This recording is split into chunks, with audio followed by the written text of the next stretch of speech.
Look, I think it's a combination of many things, but it goes back to what I talked about earlier, that in my book, I try to identify where the set of viruses or idea pathogens began at the university. It's a confluence of several ideas that each of which try to remove reality. They want it to be unshackled by reality, right? So I don't want to have this thing called male or female tied to me. Wouldn't it be better if I could simply add the prefix trans and suddenly I could become anything? I don't like the idea of being a Lebanese Jew with olive skin. Can't I just put transracial and I could become a black man or an Asian man because I self-identify? I don't like this thing called scientific truth. Can't I develop a field called postmodernism whereby there is no objective truth? Rather, all that matters is my truth. So one of the things that I talk about in the book is that all of these idea pathogens share an equal commitment to being unburdened by the shackles of reality, right? They do it using different strains of viruses, but they're all committed to being freed, right? For example, social constructivism, the idea that we are all born with empty brains, right? Tabula rasa, and we have equal potentiality is a very freeing idea, right? So you mean I could have been the next Michael Jordan if it weren't only because mommy didn't hug me enough? You mean there isn't some innate biological reason why Michael Jordan at 6'6" and a vertical leap of 48 inches might have had a better start to his trajectory in the NBA? Well, that feels a lot more freeing to me to know that my son could be the next Michael Jordan or the next Lionel Messi or the next Einstein. I don't want to be tied down by this racist thing called reality. So you take all of these confluence of idea pathogens that tries to free us from reality, and 40 years later, you end up exactly where we are. And since you're using the metaphor of a virus, Gad, let me run with it a little bit more. And I asked this question of David Starkey, who we had on our show. Well, it feels like about 3 years ago, but it was just before the lockdown came in. So for a virus to be effective in infecting people, yes, you need a virus. And you talk passionately and eloquently about how that virus was created. But what you also need is an organism that is susceptible and vulnerable to the virus.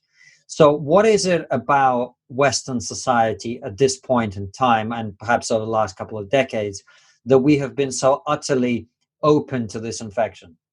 So I think depending on which idea pathogen you're speaking of will necessitate a different answer. But let's take, for example, the cultural relativism idea.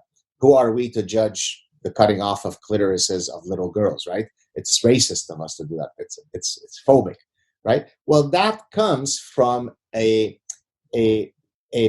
ethos of self-flagellation, right? And I actually talk about this in the book, that it's in many religious rituals, right? What in for example in Shia Islam, in some Catholic strains or Catholic sects, you had a tradition of self-flagellation, right? If you remember the Name of the Rose, the famous movie, well, originally book, but then a movie with Sean Connery, there's a famous scene where one of the monks is self-flagellating, because through self-flagellation, I can sort of extricate my sins, right? That's a form of piety, right?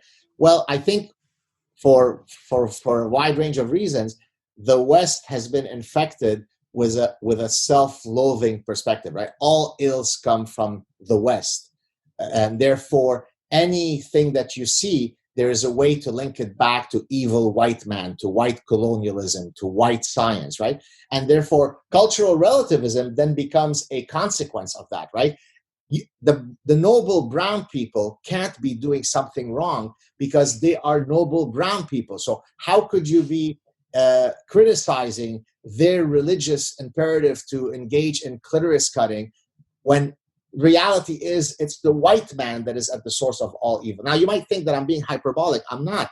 There is a movement called anthropologists of peace. I think I first heard that term in Steven Pinker's book, The Blank Slate. I think it was in 2002, where there's a whole group of anthropologists who genuinely believe that war and all of the violence is really a recent product of sort of Western colonialism.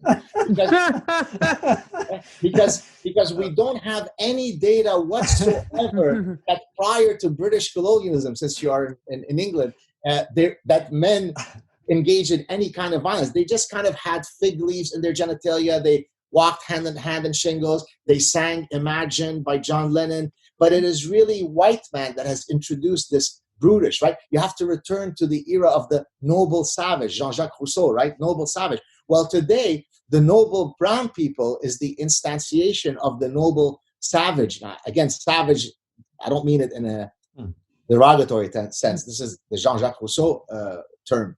So I just gave you one analysis of how cultural relativism is the byproduct of progressive self-loathing, which, by the way, is very interesting because, and I talk about this in the book, at the individual level, to engage in self-loathing is a marker of you having poor mental health, right? If I go see a clinical psychologist and I exhibit endless manifestations of self-loathing, well, we found something to work on during the next 10 therapy sessions. On the other hand, at the cultural level, if I engage in self-loathing of my culture, then I am progressive. So to self-flagellate at the altar of self-loathing is a progressive virtue. So it's insane.